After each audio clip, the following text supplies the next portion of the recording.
it's got to clearly depend on how bad the shot is, though. Because if you get fouled and knocked unconscious and then you come back, you're just going to get knocked out. Yeah. If you get knocked out, that's why boxing, right? Comes in with that right, and that sudden, quick, violent rotation of the head is going to transmit a lot of rotational force, not only through the brain, but also through the brainstem, absolutely leading to possibility of a concussion.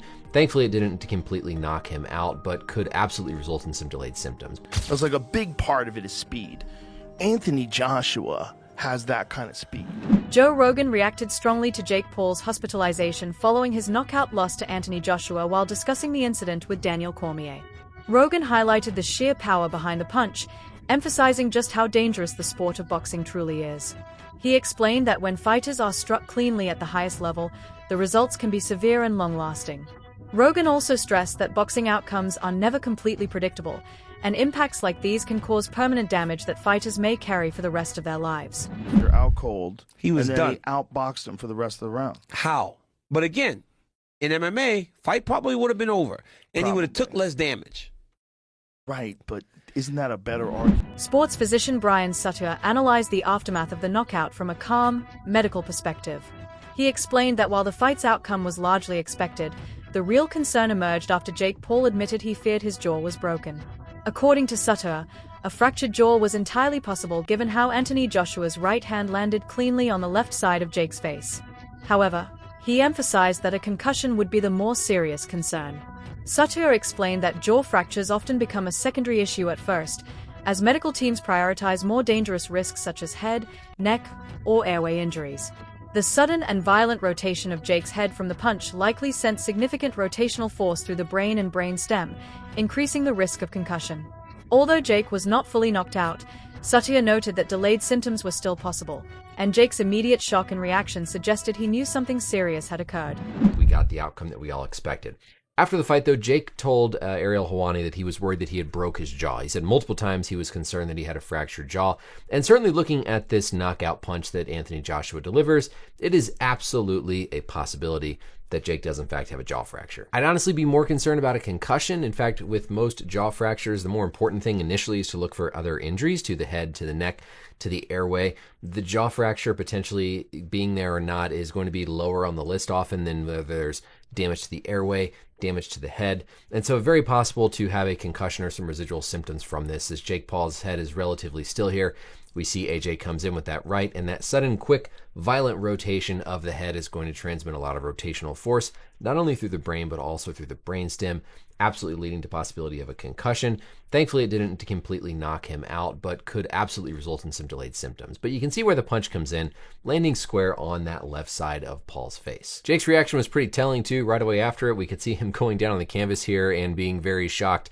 It doesn't look like there's any obvious deformity to the jaw. We won't necessarily always see a deformity to the jaw, but you could tell he clearly had realized that something serious had happened there and feeling the full power of AJ's right. And finally, on this last view, we can see a little bit better the exact location where the punch comes in.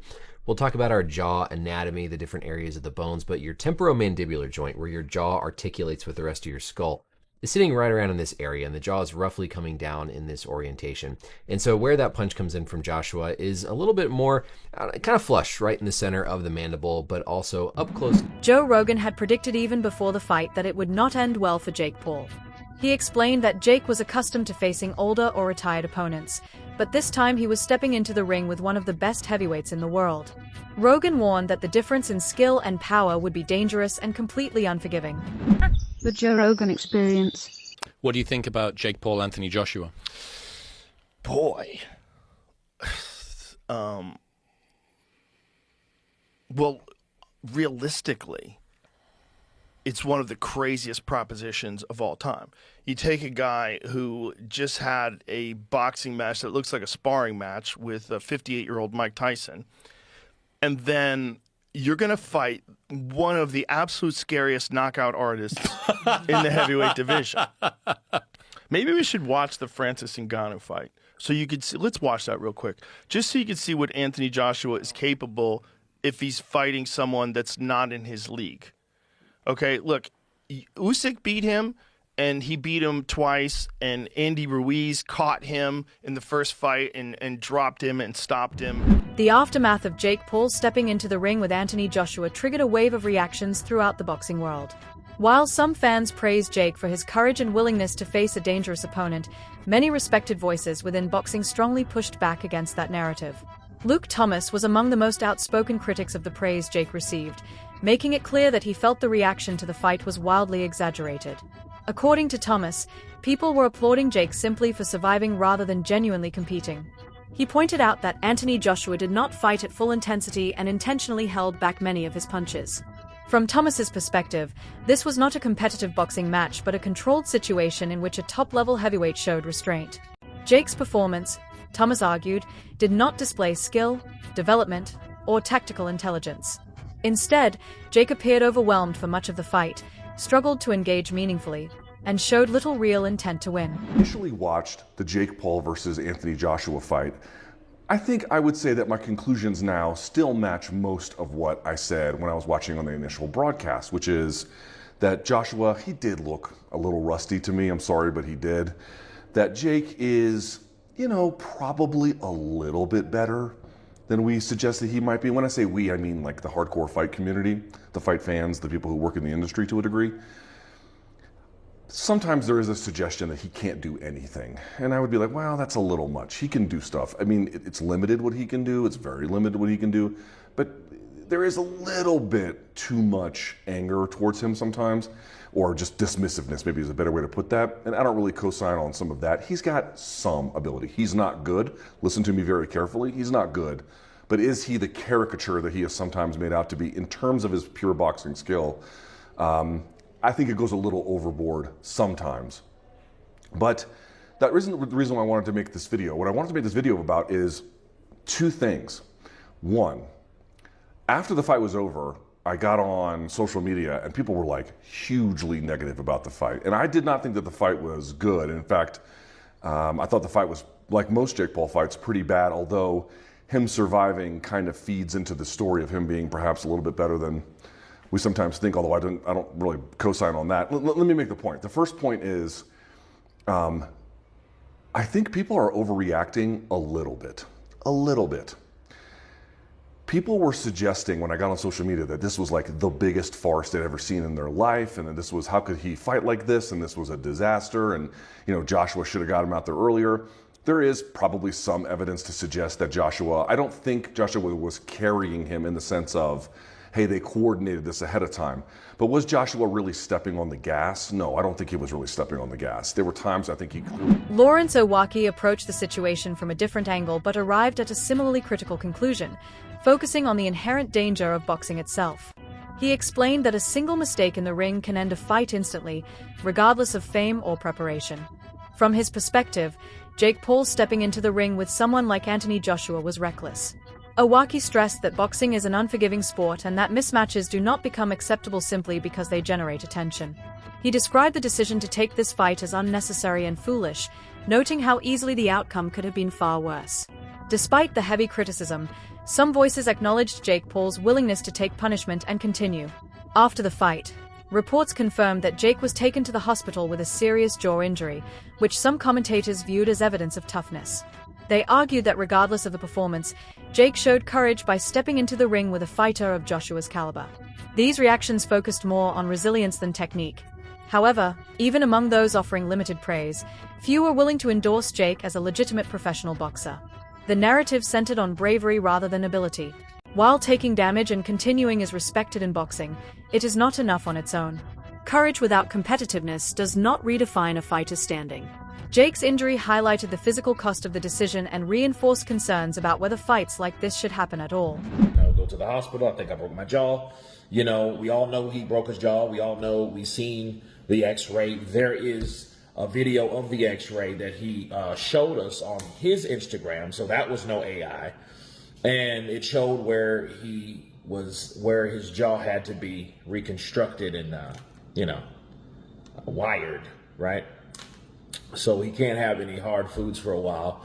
And again, I think Jake Paul is going to get respect for that, because it's one thing, because we all know about Jake. I think I think the problem with Jake was he was bullshitting us by giving us fights that we didn't want to see, for one, and for two, wasn't giving us fights most of the time of the people that could beat him. You know, he gave us Tommy Fury, and then Tommy Fury actually beat him, which, you know, whatever. But he did drop Tommy Fury with a left hook, so that was an impressive thing he did against the guy. Can't say the only guy now, because AJ fought him and knocked him out. But, you know, other than that, though, fighting Mike Tyson, Anderson Silva, which Anderson Silva showed that he is still very dangerous and very, very ready at 50 years old. You know what I mean? Like, what he did to Tyron Woodley was classic Anderson Silva. You know, he picked his shots. You know what I mean? He moved with grace. He moved with wisdom, and he knew exactly what to do. And again, he should have went over to boxing a long time ago, but Jake beat him. So that just made Jake's, you know, stock rise, right? In the sense of, hey, well, he beat Anderson Silva. Adam Catateral was particularly blunt in his assessment. He strongly criticized the growing influence of popularity in modern boxing, arguing that Jake Paul is a product of that imbalance. According to Catateral, Anthony Joshua did not even throw his punches at full power yet still inflicted serious damage, a reality that exposed the massive gap between the two fighters. He stressed that if Joshua had fully committed to his shots, the outcome could have been far more severe. Catateral's broader criticism focused on the direction of the sport itself. He argued that boxing is increasingly rewarding fame over merit, where fighters who spend years climbing the rankings struggle for recognition while internet personalities receive opportunities they have not earned inside the ring.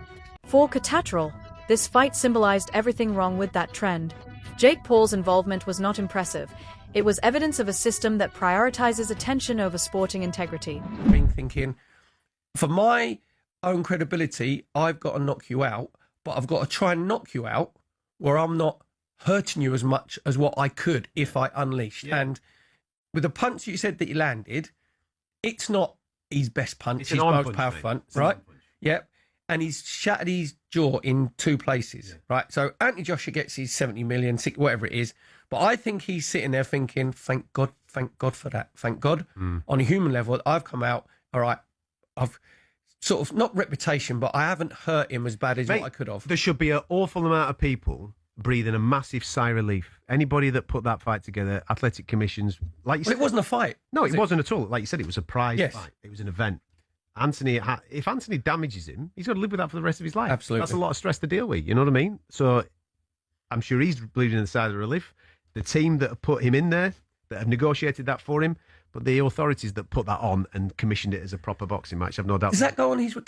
Yeah, it's a professional boxing match. Do you know what? If I was Anthony Joshua, I would be saying, I don't want that on my record. Well, but for the credibility of them putting the fight on, they would have said to him, no, we've got to say this. It's been commissioned. It's going to be a proper fight. And I found it, I love my boxing, but I just find the whole thing really, really unedifying. You said about get followers. You mentioned Tommy Fury.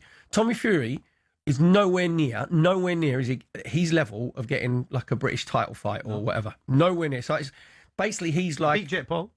Well, beat Jake Paul. But so but what I'm saying is that 100. I stand by that, and I think Tommy would admit that. You know what I mean? To become a British champion is a very prestigious thing to do, and I think he would struggle to do that. But I think when I was reading, he got 5.6 or 6. True, Jordy offered a more nuanced yet still critical reaction.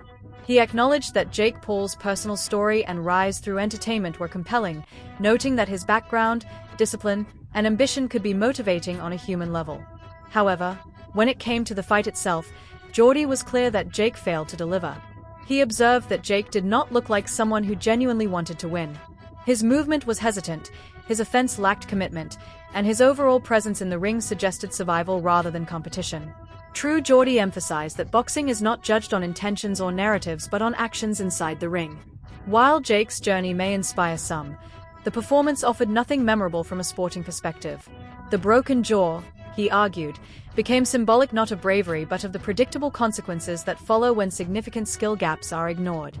Fight for me to evaluate, because on the one hand, you know, Jake's come a long way, so you want to give him credit for that. But on the other hand, you want to get in there with AJ, you want to talk about you're going to beat AJ up, and then you fight in a certain way. It's very hard for me to kind of give the right amount of credit and criticism here, because the backstory is so inspiring, but the performance was not inspiring in some ways. I think for me now, I just want to see Jake Paul in a fucking competitive fight. And that's the problem with the direction he's been going in, is he puts on big fights, but not competitive fights. Fighting Chavez Jr., that was an easy win. Nate Diaz, an easy win. Mike Tyson, an easy win. Anthony Joshua, not competitive for the opposite reason. He's completely not expected to win, and it wasn't competitive. He stacks the chips too heavily either way, and because of that, we never actually get to find out how good Jake is. And part of that, I think, is maybe deliberate, because then we never know, and the storyline can go anywhere. And while you don't know really how good he is, there's always another dream to sell, and it's almost genius level promoting. It really is. But for his own sake, you know, you're getting into your late 20s now, your physical prime, you're only going to ever find out how good you really are by getting in there with people who are of the level that you claim you're at the right weight class. You are not a cruiserweight. You've got a layer of, body fat on you. You can't be doing that in boxing. If you're a serious boxer, you don't get in there looking like Jake Paul looks. You look shredded. And that's why really he's a light heavyweight. But like, fuck it. If you want to be cruiserweight, be a cruiserweight. Regardless, just fight people who are now like ranked, and let's find out where the fuck he is. Because surely, these money grab Tyson fight, the AJ fight, he's packed that bank chock full. And credit to him. Even if he has hustled people or whatever the fuck, credit to him. One of the best promoters in boxing history, actually. I really do believe that. Because even when fights seem ridiculous... Paulie Malignaggi was among the harshest critics of the fight. As a former world champion, his expectations for boxing standards are uncompromising. He dismissed the bout entirely, labeling it unserious and uncompetitive. According to Malignaggi, Jake Paul showed no real intent to win and instead focused on lasting as long as possible. He criticized Jake for repeatedly dropping to one knee and treating the fight as a spectacle rather than a genuine contest. Malignaggi's frustration stemmed from his deep respect for the sport. He argued that boxing careers are built on sacrifice, discipline, and years of hardship, and that watching someone enter the ring under vastly different conditions, only to receive attention for simply surviving, was insulting to those who dedicate their lives to the craft. From his perspective, the fight did nothing to advance boxing in any meaningful way. Like the boxing fans by going out on his shield. The guy just ran for his life. I just watched Jake Paul run for his life for like 5-6 rounds. Literally just run for. He was doing football jukes. You guys watched that fight? Ring was big. I made a freaking point about that ring being big, and he used it to his advantage in terms of survival in every way he could. I mean, this guy literally never tried to win a second of the fight. He was trying to throw a home run punch every once in a while. Then notice every time he got in the clinch, he just went down. Like he just hugged Anthony Joshua, and then like would go down, and the referee would call it a slip and give him a break, and like he would just kill time that way. Then he was completely angling off. He was completely blading his shoulder off completely to the point where he's so bladed off that he can't even punch. He was just trying to make himself as small of a target as possible. Now Anthony Joshua, people are gonna say, oh, why didn't Anthony Joshua catch up to him? Because Anthony Joshua never had fast feet to begin with, and Anthony Joshua honestly should have probably cut off the ring a little bit better. That's my one critique of Joshua. He probably could have cut off the ring a little bit better. Joshua's always never really had the best feet, but in terms of cutting off the ring, could have at least done that. But honestly, what do you want the guy to do? I mean, this guy ran for his life in a 22 by 22 foot ring. That ring was huge. I can't believe what I just watched, guys. I'm seriously, like, dude, that's it. This was AJ's chance. Could have went out on his shield and his chance to say, yeah, get the respect of the boxing community. This was the one that could have got him the respect of the boxing community. This was the one. He came out with all this rap crap and doing the Hulkamania crap and all that other stuff and all that stuff. And I'm thinking to myself, is he that calm, or is he literally just setting up his own demise? I mean, I don't know. AJ came out to the ring really serious, which would you expect? And then, I mean, he never fought. Jake never fought. Like, he never fought the whole fight. And then in the end, what happened? You get stopped anyway. You took some shots anyway. His mouth was bleeding at the end of the fight. That wraps up today's video. Thanks for watching, and we'll see you next time.